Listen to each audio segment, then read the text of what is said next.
हूँ आज का। जब कल हमने लाइव सेशन शुरू किया था तो हमने आपसे कहा था कि बचे हुए प्रश्नों को शानदार तरीके से हम हल कराएंगे और आशा करते हैं वो शानदार प्रश्न आज हम निश्चित ही आपको हल करा के बताएंगे। तो इसमें से सबसे पहला प्रश्न था वह बड़ी से बड़ी संख्या जो 270 और 426 को भाग करने पर प्रत्येक में 6 शेषफल देती है, तो वह संख्या क्या है। तो आइए उस पर चर्चा करते हुए आगे बढ़ेंगे और इस प्रश्न को शानदार तरीके से हल करने का प्रयास करेंगे।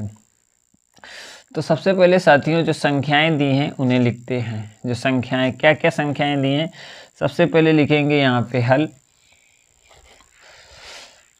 सबसे पहले लिखेंगे यहाँ पे हल और हल के बाद लिखेंगे संख्याएं, ठीक है ना। तो हल लिखते हैं। संख्या है पहले नंबर 1 पे आपको दिखाई दे रहा होगा कि 270 है। कितनी है? 270 है। और दूसरी संख्या साथियों दी है 426। अब इसमें से किस प्रकार से इसे हल करना है, तो इसमें से भी 6 माइनस करेंगे और इसमें से भी 6 माइनस करेंगे। तो यहाँ से 70 से हम 6 निकाल देंगे तो आप कहेंगे कि यहाँ पे निकलेंगे 264 बचेंगे। और यहाँ पर जब 6 निकल जाएंगे तो आप कहेंगे कि यहाँ पे बचेंगे 420। तो ये बचे हैं 6 घटाने के बाद, ठीक है। अब कह रहा है कि बड़ी से बड़ी संख्या, जब बड़ी से बड़ी संख्या की बात की जाए तो 264 के गुणनखंड करेंगे अलग साइड और 420 के गुणनखंड करेंगे अलग साइड। जब बड़ी से बड़ी संख्या की बात हो, बड़ी से बड़ी, जब बड़ी से बड़ी संख्या की बात हो तो हमें दोनों का चाहिए HCF। आइए इन दोनों संख्याओं का HCF निकालते हैं गुणनखंड विधि से। देखिए सबसे पहले अंत में 4 है तो हम 2 से काटेंगे। 2 1 2, 2 3 6, 2 2 4, एक बार और 2 1 2 और 2 6 12, एक बचेगा 2 6 12, 66 आ गए। तो ये करेगा 6 2 से, तो फिर आएगा 33 और यहाँ पे आएगा 3 से तो 11 और लास्ट में आएगा 11। ठीक, इतना तो हो गया। इसी प्रकार हम 420 के गुणनखंडों को करेंगे। अंत में 0 है तो निश्चित ही 2 से हो जाएंगे। तो यहाँ पे 2 लिखेंगे और यहाँ पे 2 1 0 210 और इसे करेंगे तो ये हो जाएगा 105 और इसे फिर करेंगे तो हो जाएगा 210 का आधा 105 105। अब ये करेगा 3 से तो 3 त्रिका 9 और एक बचेगा तो 5 15 और 5 से कटेगा तो 7 आएगा और 7 से कटेगा तो 1 आएगा। यहाँ पे आपने देखें दोनों संख्याओं के जो गुणनखंड है वो क्या है 264 के साथियों। यहाँ पे आप देखेंगे कि 2 2 2 3 और 11 हैं। इसी प्रकार 420 के जो निकलेंगे वो निकलेंगे 2 गुणे 2 गुणे 3 और गुणे 5 गुणे 7। तो इसमें से हम HCF की बात कर रहे हैं। HCF highest common fraction. तो यहाँ पे 1 2 है और यहाँ पे 1 2 है और यहाँ पे 1 3 है। तो कॉमन फ्रैक्शन इन्हीं में ये 2 हैं। 2 गुणे 2 गुणे 3, 2 दूना 4 3 12, कितना आया 12। HCF 12 है तो वो संख्या होगी अपनी 12। 12 जो संख्या होगी 12 संख्या होगी जो शेष बचा देगी। तो इन दोनों से बड़ी वो संख्या 12 निकल जाएगी। साथियों देखेंगे अगले महत्वपूर्ण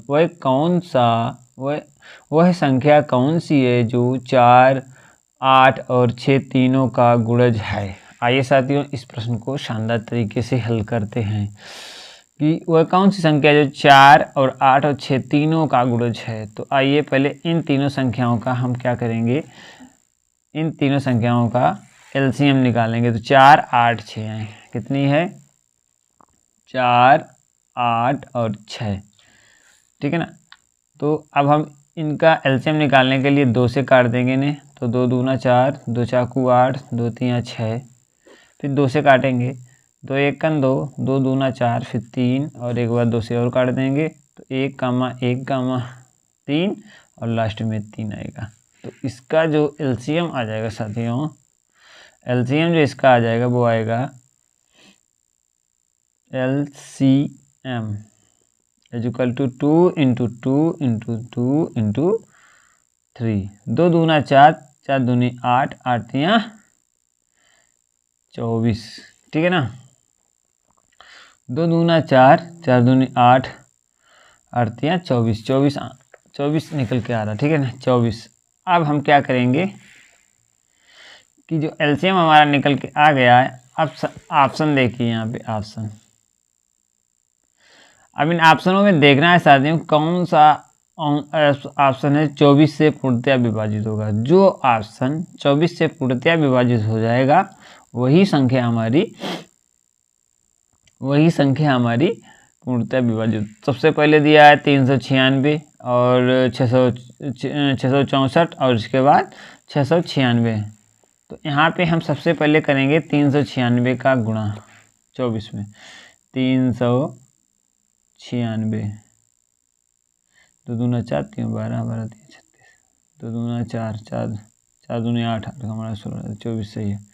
क्या करेंगे 24 का भाग कर दीजिए, इसमें कितना आएगा, तो आप कहेंगे 2 बार तो जाएगा नहीं, एक ही बार जाएगा, 24 हो जाएगा।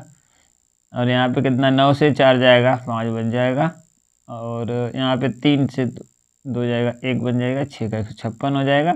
फिर उतारा कितनी बार जाएगा, तो 25 छक्का 6 बार जाएगा,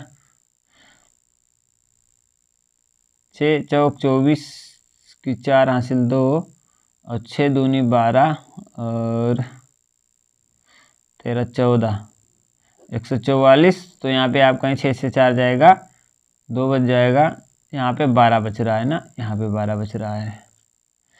तो अब ये तो कटेगा नहीं क्योंकि अब यहाँ पे दशमलव लग जाएगा, तो पूर्णतया विभाज्य होगी, तो ये वाला ऑप्शन सही नहीं होगा। इसी प्रकार हमारे पास ऑप्शन है 664, इसे भी करके एक बार देखते हैं। 664 को 24 से भाग देंगे, 664 में भागे 24, तो यहाँ पे 66 है, 24 दूना 48, 2 बार जाएगा, 4 8 48 आ जाएगा, बचेगा कितना 8 से, यहाँ 8 है, 16 से 8 जाएगा, 8 बच जाएगा, यहाँ बचा 5 से 4 जाएगा, 1 18 बचा। अब ये कितनी बार जाएगा, यहाँ पे 6 बार गया था, 144 आया, तो हम 7 बार जवा देंगे, ठीक है। तो 7 चौक 28 की 8 हासिल लगा 2 और 7 दूनी 14 और 2, 7 दूनी 14 15 16 आएगा, 16 आएगा। अब यहाँ पे देखो 14 है, 14 से 8 जाएगा तो 6 बच जाएगा, और यहाँ पे बचा कितना 10, यहाँ पे बचा है 7, 7 से 6 जाएगा, 1 बच जाएगा, 16 बच गया। तो ये भी पूर्णतया नहीं कट रहा है, यहाँ पे 16 बच रहा है। तो तीसरा लेंगे ऑप्शन और उससे हम हल निकालने का प्रयास करेंगे। यहाँ पे है 696, ठीक है, 696 है। इसी प्रकार यहाँ पे लिखेंगे 696, तो 696 को यहाँ पर, और इसे हम काट देंगे 24 से, तो यहाँ पे 69 है, तो 2 बार जाएगा, 48 आ जाएगा, और 9 से 8 जाएगा, 1 बच जाएगा, और 6 से 4 जाएगा, 2 बच जाएगा, और 6 का उतार लेंगे।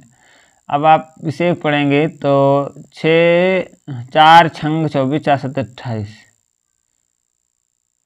9 बार देखो, 9 चौक 36 की 6 हासिल 3, 9 दूनी 18, 19 20 21, 21 और 216 पूर्णतया विभाजित हो गया।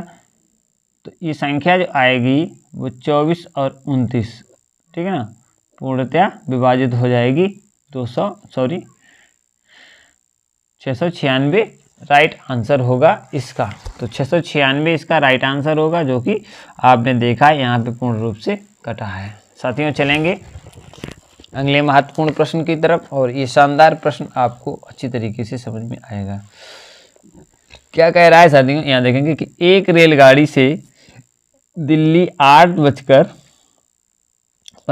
AM, AM का मतलब है सुबह का समय है, पर चलती है तथा अजमेर 2:30 PM पर पहुंचती है। रेलगाड़ी द्वारा दिल्ली से अजमेर पहुंचने में लगा समय है वो कितना है? तो आइए इस पे चर्चा करते हुए आगे बढ़ेंगे और समझने का प्रयास भी करेंगे साथ। सबसे पहले रेलगाड़ी सुबह चली है तो AM है, 8:15 पर चली है। ठीक है, कितने बजे चली है? लिखा है रेलगाड़ी चलने का समय, रेलगाड़ी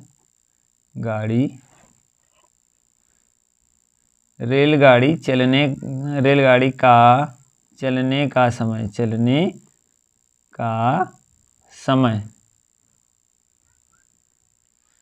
क्या समय है चलने का? तो आप कहेंगे रेलगाड़ी का जो चलने का समय है वो 8:15 AM। ठीक है ना, AM की बात हो रही है। इसके बाद देखेंगे रेलगाड़ी चलने का समय मिल गया। अब रेलगाड़ी पहुंचने का समय क्या है? पहुंचने